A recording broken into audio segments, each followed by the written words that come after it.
Эта невероятная история произошла в Канаде.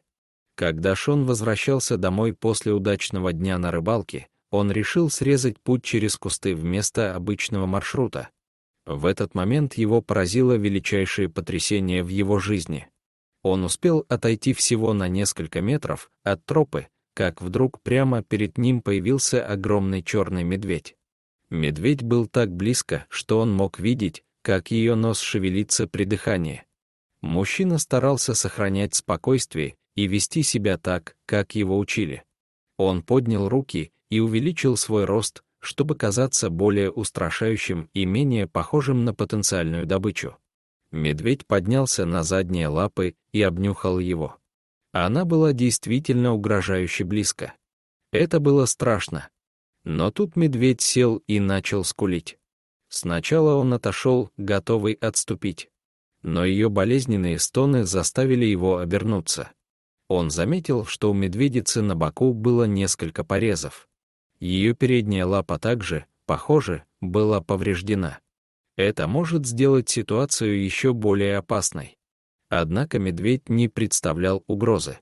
Вместо этого она выглядела просто удрученной. Шон вспомнил раннее утро. За рекой шла медведица со своим детенышем. Вероятно, это был тот самый медведь. Но что случилось, что она пострадала? А где был медвежонок? Эта мысль немедленно заставила Шона действовать. Он понял, что медведь просит его о помощи, и осторожно последовал за животным к реке. Оказавшись у реки, Шон лихорадочно искал медвежонка, а мать-медведица все еще сопровождала его. Но медвежат он не увидел. Это было странно. И вдруг из воды появилась темная голова. Шон сосредоточил взгляд на этом месте.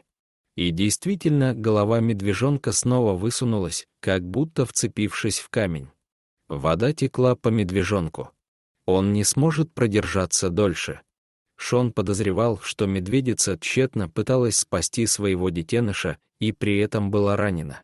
Понимая, что она не сможет сделать это в одиночку, она пошла за помощью и нашла Шона.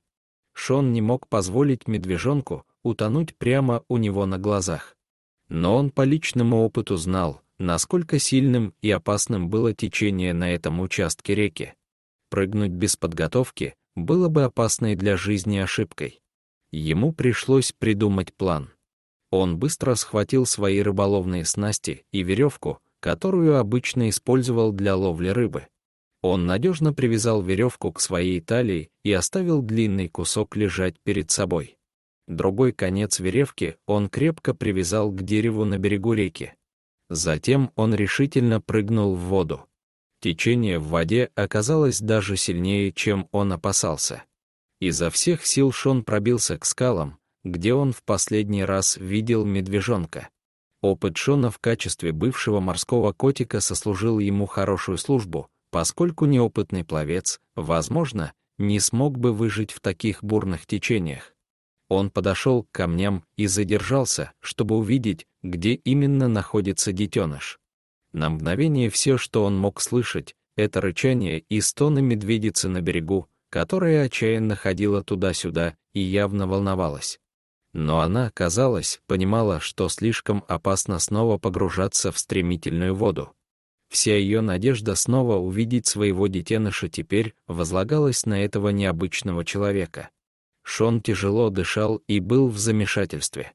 Бурный прилив и постоянное наводнение мешали ему определить точное местонахождение медвежонка.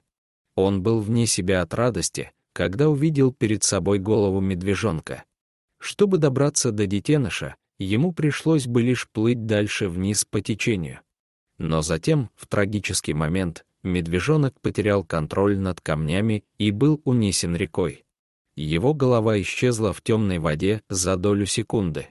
Шон без колебаний прыгнул за ним и поплыл изо всех сил. Если бы он потерял медвежонка в этот момент, он мог бы быть потерян навсегда.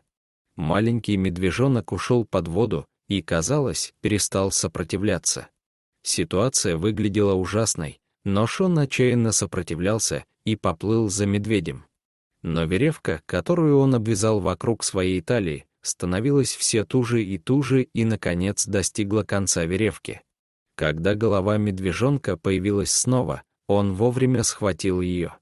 Он боялся, что медвежонок будет сопротивляться или поцарапать его. Но медведь просто безвольно лежал у него на руках. Но это был еще не конец. Теперь пришло время вернуться на безопасный берег. Шон знал, что для этого ему понадобятся обе руки, чтобы плавать. Он схватил кусок веревки, который ранее выбросил, и обвязал им медвежонка. Теперь Шон мог использовать все свои силы, чтобы доставить ее в безопасное место. Ему помогло то, что детеныш был неподвижен, но в то же время это было и большой проблемой. Возможно, уже было слишком поздно спасать жизнь медвежонка. Что произойдет, если он доберется до медведицы с бездыханным детенышем? Это может иметь немыслимые последствия для Шона. Но в тот момент он не мог сосредоточиться на этом. Вся его энергия должна была быть направлена на то, чтобы доставить ее в безопасное место. Он чувствовал, как его энергия утекает. Только адреналин двигал его вперед. Внезапно его ноги коснулись земли. Они прибыли на мелководье. Шон смог подобрать медвежонка и вытащить его из воды. Медведица приближалась к ним с головокружительной скоростью. Она была на удивление быстрой для такого раненого животного. Шон знал, что ему придется отвязать веревку от медвежонка, прежде чем медведь доберется до них. Он даже не успел взглянуть на детеныша, как медведица схватила его. Однако, когда медведь сделал несколько шагов в сторону леса, она внезапно начала опасно раскачиваться. В следующий момент она с грохотом упала на землю. Медвежонок ползал по ней, но она не двинулась с места. Шон бросился поближе, чтобы посмотреть, в чем проблема. Только тогда он понял, что порезы, должно быть, оказались хуже, чем он предполагал. Видимо, адреналин в ее теле поддерживал ее. А теперь, когда ее ребенок был жив и в безопасности, она совсем сломалась. Шон не мог в это поверить. Он спас медвежонка только для того, чтобы увидеть, как тот осиротел на его глазах. Он чувствовал себя беспомощным. Там у него не было связи на мобильном телефоне, и у него не было достаточно времени, чтобы дойти до дома. В этот безнадежный момент произошло нечто неожиданное. Вдруг он услышал что-то вдалеке. Это было похоже на пикап. Он громко крикнул, и внезапно его окружили несколько лесников. Некоторые туристы, которые ранее видели, как он спасал детеныша в реке, поспешили покинуть лес, пока их не встретили. Затем они предупредили лесников, которые прибыли на место как можно быстрее. У них с собой был большой ящик, и поскольку медведица все еще не реагировала, они смогли безопасно о ней позаботиться. Они перевязали ей раны, чтобы остановить потерю крови, а затем осторожно погрузили ее в ящик. Спасательная команда отвезла 2 медведей в ближайшую клинику для лесных животных, где им оказали профессиональную помощь. Люди надеялись спасти медведю жизнь. Без них реабилитировать малыша было бы непросто. В тот же день матери пришлось перенести операцию. В некоторых ранах у нее даже развилась инфекция. Детеныш все еще был очень слаб после опасного для жизни опыта, поэтому они успокаивали его, чтобы он мог отдохнуть и прийти в себя. Усилия по возвращению матери к здоровью были интенсивными, но присутствие ее ребенок, казалось, дал ей силы, необходимые для выздоровления. К счастью, 2 животных со временем выздоровели, и, наконец, настал день, когда они должны были вернуться в свой настоящий дом-лес. Спасательная команда составила план освобождения и проинформировала о нем Шона. Они встретились на месте освобождения дальше в лесу. Момент, когда двери клетки открылись, был волшебным. Медведица тут же побежала в сторону леса. Детеныш на мгновение заколебался, посмотрел на мать, а затем последовал за ней на свободу. Шон едва мог сдержать слезы.